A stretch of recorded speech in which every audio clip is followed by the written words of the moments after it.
ಕರ್ನಾಟಕದಲ್ಲಿ ಹೊಸ ಪಕ್ಷ ಉದಯ ಆಗುತ್ತಾ? ಸಿಎಂ ಸಿದ್ದರಾಮಯ್ಯನವರ ಎಬಿಪಿ ಜೆಡಿ ಅದಕ್ಕೇನಾದ್ರೂ ಕಾಯಕಲ್ಪ ಸಿಗುತ್ತಾ? ಡಿಕೆ ಶಿವಕುಮಾರ್ ಮಾಡಿರುವ ಡೀಲ್ ಏನು? ಈಗಾಗಲೇ ದೆಹಲಿಯಲ್ಲಿ ಬೀಡು ಬಿಟ್ಟಿರುವ 30ಕ್ಕೂ ಹೆಚ್ಚು ಶಾಸಕರು. ದೆಹಲಿಯಲ್ಲಿ ನಡೀತಾ ಇರುವಂತಹ ರಾಜಕೀಯ ಬೆಳವಣಿಗೆಗಳು ಏನು ಹಾಗಾದ್ರೆ?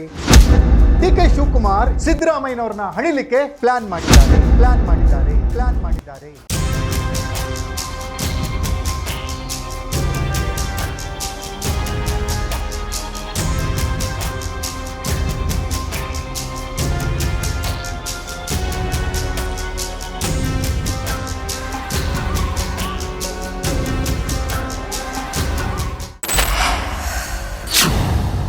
ಲೇಡೀಸ್ ಅಂಡ್ ಜೆಂಟಲ್ಮನ್, ಕರ್ನಾಟಕದಲ್ಲಿ ಹೊಸ ಪಕ್ಷ ಉದಯ ಆಗುತ್ತಾ?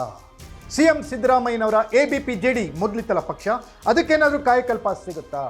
ಡಿಕೆ ಶಿವಕುಮಾರ್ ಮಾಡಿರುವ ಡೀಲ್ ಏನು? ಹಾಗಾದ್ರೆ ಕರ್ನಾಟಕದ ರಾಜಕೀಯದಲ್ಲಿ ಅಲ್ಲೋಲ ಕಲ್ಲೋಲ ಸೃಷ್ಟಿಸುವ ಸುದ್ದಿ ಯಾವುದು ಹಾಗಾದ್ರೆ?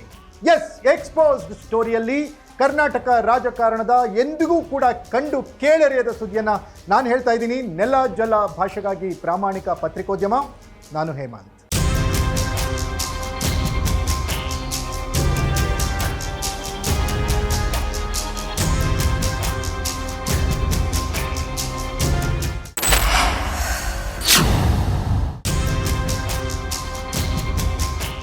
ಎಸ್ ವೀಕ್ಷಕರೇ, ದಾವಣಗೆರೆ ಮತ್ತು ಬಾಗಲಕೋಟೆ ಉಪಚುನಾವಣೆಯ ಫಲಿತಾಂಶದ ನಂತರ ಕರ್ನಾಟಕದಲ್ಲಿ ರಾಜಕೀಯ ಧ್ರುವೀಕರಣ ಪ್ರಾರಂಭ ಆಗುತ್ತೆ ಅನ್ನುವಂಥ ಸೂಚನೆಗಳು ಕಾಣ್ತಾ ಇದ್ದಾವೆ.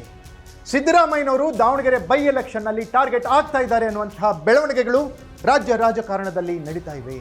ದೆಹಲಿ ಹೈಕಮಾಂಡ್ ಅಂಗಳಕ್ಕೂ ಕೂಡ ರಾಜ್ಯದ ಬೆಳವಣಿಗೆಗಳ ಬಗ್ಗೆ ದೂರುಗಳು ದಾಖಲಾಗಿವೆ. ಡಿಕೆ ಶಿವಕುಮಾರ್ ಇದೇ ಸಮಯವನ್ನು ಉಪಯೋಗಿಸಿಕೊಂಡು ಸಿದ್ದರಾಮಯ್ಯನವರನ್ನ ಹಣಿಲಿಕ್ಕೆ ಪ್ಲಾನ್ ಮಾಡಿದ್ದಾರೆ. ಸಿದ್ದರಾಮಯ್ಯ ಒಂದು ಹೆಜ್ಜೆ ಮುಂದೆ ಹೋಗಿ ಕರ್ನಾಟಕದಲ್ಲಿ ಮತ್ತೊಂದು ರಾಜಕೀಯ ಶಕ್ತಿಯ ಉದಯಕ್ಕೆ ನಾಂದಿ ಹಾಡ್ತಾ ಇದ್ದಾರೆ ಅನ್ನೋಂಥ ಎಕ್ಸ್ಕ್ಲೂಸಿವ್ ಮಾಹಿತಿ ಲಭ್ಯವಾಗ್ತಾ ಇದೆ.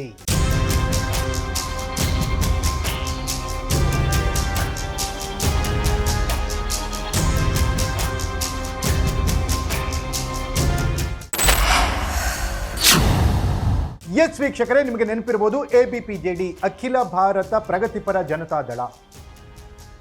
ಈ ಪಕ್ಷವನ್ನು ಸಿಎಂ ಸಿದ್ದರಾಮಯ್ಯನವರು ಈ ಹಿಂದೆಯೇ JDSನಿಂದ ಹೊರಬಿದ್ದಾಗ ಕಟ್ಟಿದ್ರು. ಈಗ ಈ ಪಕ್ಷಕ್ಕೆ ಇದೇ ಹೆಸರಿನಲ್ಲಿ ಮತ್ತೆ ಕಾಯಕಲ್ಪ ಸಿಗುವ ಸ್ಪಷ್ಟ ಸೂಚನೆಗಳು ಕಾಣ್ತಾ ಇದ್ದಾವೆ. ಅಹಿಂದ ಮತಗಳನ್ನು ಕ್ರೋಢೀಕರಿಸಿ, ಅಲ್ಪಸಂಖ್ಯಾತರು, ಹಿಂದುಳಿದವರು ಮತ್ತು ದಲಿತರ ಮತಗಳನ್ನು ಕ್ರೋಢೀಕರಿಸಿ ಸಿದ್ದರಾಮಯ್ಯನವರ ರಾಜಕೀಯ ಅಜೆಂಡಾ ಅಹಿಂದ ಮುಖ್ಯಮಂತ್ರಿ ಅಂತ ಹೇಳಿ ಆ ಮುಖ್ಯಮಂತ್ರಿ ಬ್ರ್ಯಾಂಡನ್ನು ಹಾಗೇ ಉಳಿಸಿಕೊಂಡು ಅದೇ ಬ್ರ್ಯಾಂಡ್ನಲ್ಲಿ ಪಕ್ಷವನ್ನು ಕಟ್ಟಲಿಕ್ಕೆ ತಯಾರಿ ನಡೀತಾ ಇದೆ. ಈಗಾಗಲೇ ದೆಹಲಿಯಲ್ಲಿ ಬೀಡು ಬಿಟ್ಟಿರುವ 30ಕ್ಕೂ ಹೆಚ್ಚು ಶಾಸಕರು ಸಚಿವ ಸಂಪುಟ ವಿಸ್ತರಣೆಯ ನೆಪದಲ್ಲಿ ದೆಹಲಿಯಲ್ಲಿ ಕಾರ್ಯತಂತ್ರವನ್ನು ರೂಪಿಸ್ತಾ ಇದ್ದಾರೆ. ಎಕ್ಸ್ಕ್ಲೂಸಿವ್ ಮಾಹಿತಿಯನ್ನು ಫೋಕಸ್ ಟಿವಿ ನಿಮಗಾಗಿ ನೀಡ್ತಾ ಇದೆ. ದೆಹಲಿಯಲ್ಲಿ ನಡೀತಾ ಇರುವಂಥ ರಾಜಕೀಯ ಬೆಳವಣಿಗೆಗಳು ಏನು ಹಾಗಾದ್ರೆ? ಎಸ್ ವೀಕ್ಷಕರೇ, ರಾಜ್ಯದಲ್ಲಿ 30ಕ್ಕೂ ಹೆಚ್ಚು ಜನ ಶಾಸಕರು, 4 ರಿಂದ 5 ಬಾರಿ ಗೆದ್ದಂಥವರು, ಮಂತ್ರಿ ಸ್ಥಾನವನ್ನು ನಮಗೆ ಕೊಡಿ ಅಂತ ಸಿದ್ದರಾಮಯ್ಯನ ಬಣದ ಶಾಸಕರೇನು ಕಾಯ್ತಾ ಇದ್ದಾರೆ. ಅವರು ಹೋಗಿದ್ದು ಮಂತ್ರಿ ಸ್ಥಾನಕ್ಕೆ ಮಾತ್ರ ಅಲ್ಲ, ಹಳೆಯ ಎಬಿಪಿ ಜೆಡಿ ಪಕ್ಷದ ನಾಯಕರ ಜೊತೆಗೆ ಒಂದು ಸುತ್ತಿನ ಮಾತುಕತೆಯನ್ನು ನಡೆಸಲಿಕ್ಕೆ ಅನ್ನುವಂಥ ಸ್ಫೋಟಕ ಮಾಹಿತಿ ಇದೀಗ ಸಿಗ್ತಾ ಇದೆ. ಹಾಗೇನಾದರೂ ಅಂದುಕೊಂಡಿದ್ದಾದರೆ ಸಿದ್ದರಾಮಯ್ಯನವರು ಕಾಂಗ್ರೆಸ್ನಿಂದ ಒಂದು ಹೆಜ್ಜೆಯನ್ನು ಹೊರಗಿಟ್ಟಿದ್ದೇ ಆದರೆ, ಡಿಕೆ ಶಿವಕುಮಾರ್ ಡೀಲನ್ನು ಫುಲ್ಫಿಲ್ ಮಾಡಿದ್ದೇ ಆದರೆ ಕರ್ನಾಟಕದಲ್ಲಿ 2028ಕ್ಕೆ ಮತ್ತೊಂದು ರಾಜಕೀಯ ಶಕ್ತಿಯ ಉದಯ ಆಗೋದು ಕನ್ಫರ್ಮ್ ಅನ್ನುವಂತಿದೆ.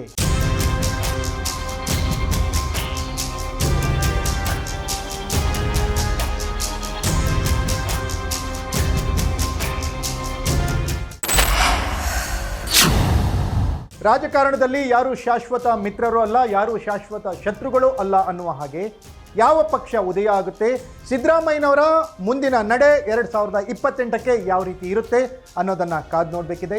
ಇದಾಗಿತ್ತು ಎಕ್ಸ್ಪೋಸ್ ಸ್ಟೋರಿ. ನೆಲ ಜಲ ಭಾಷೆಗಾಗಿ ನೋಡ್ತಾ ಇರಿ ಫೋಕಸ್.